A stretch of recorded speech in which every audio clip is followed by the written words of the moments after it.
Can anybody hear me? Yep. Okay, so my name is Jaime Leyva. I'm originally from Los Angeles, California. Now I'm in the Central Valley in Madera. So I went to prison at the age of 16. Just a month after I turned 16, I got incarcerated. By the age of 17, I was already in reception center with my prison number, 864-386. I remember that day because I got a birthday card from my family, and it was for my 17th birthday, and everybody's wishing me happy birthday. And I'm looking at it, and I'm sitting in my cell, and I'm like, man, this is me for the rest of my life, right? In the 90s, nobody was going home. So I lived that destructive lifestyle. I ended up doing 25 years in prison, and but 19 years of that was the same thing, just bumping my head up against the wall. But then the day came where things started changing for me. And my biggest turning point happened years before when I met my wife. We started corresponding, and she's the only person that refused to call me by my nickname. And that pissed me off.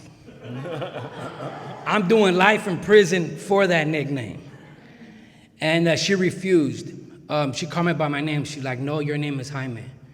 I didn't understand it then, but years later, when I started humanizing myself, she was the first person that humanized me. Yeah.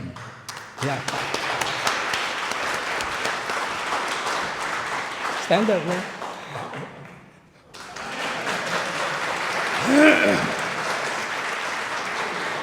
And that's my son, Anthony.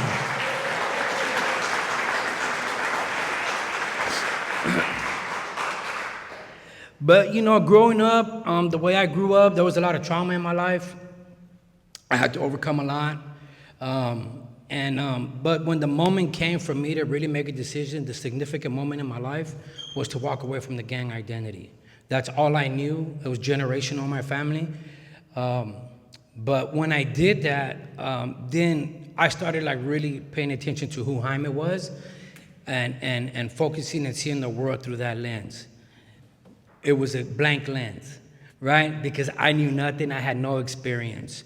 But through the support of family, being loved and nurtured, because I tried to break it off with my wife because I was living a double life.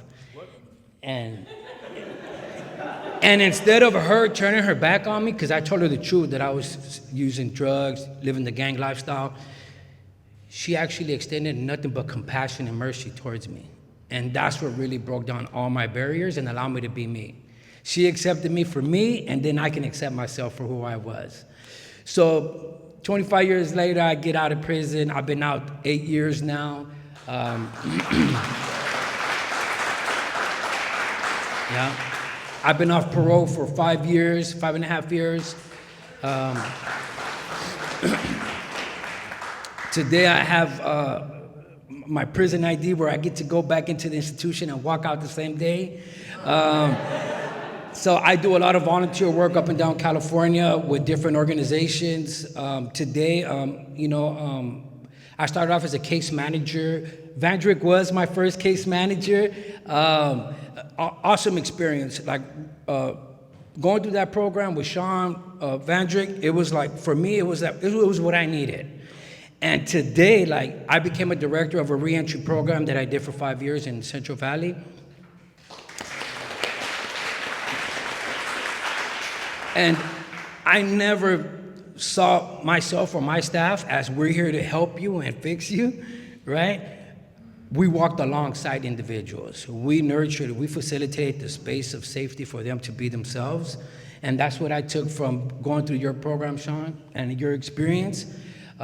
Today, I volunteer at the SYTF in Fresno, where I go in and I speak to the youth. I hold circles for them. It's a healing space for them. I go into the institutions. I hold healing circles for individuals. I'm a victim offender dialogue facilitator, so I go into institutions and facilitate healing space for people that have been traumatized.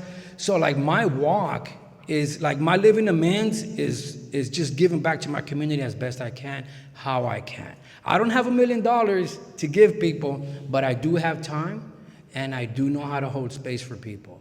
And that's what I do. I nurture that. Great job. Come on, Thank you. Thank you, everybody.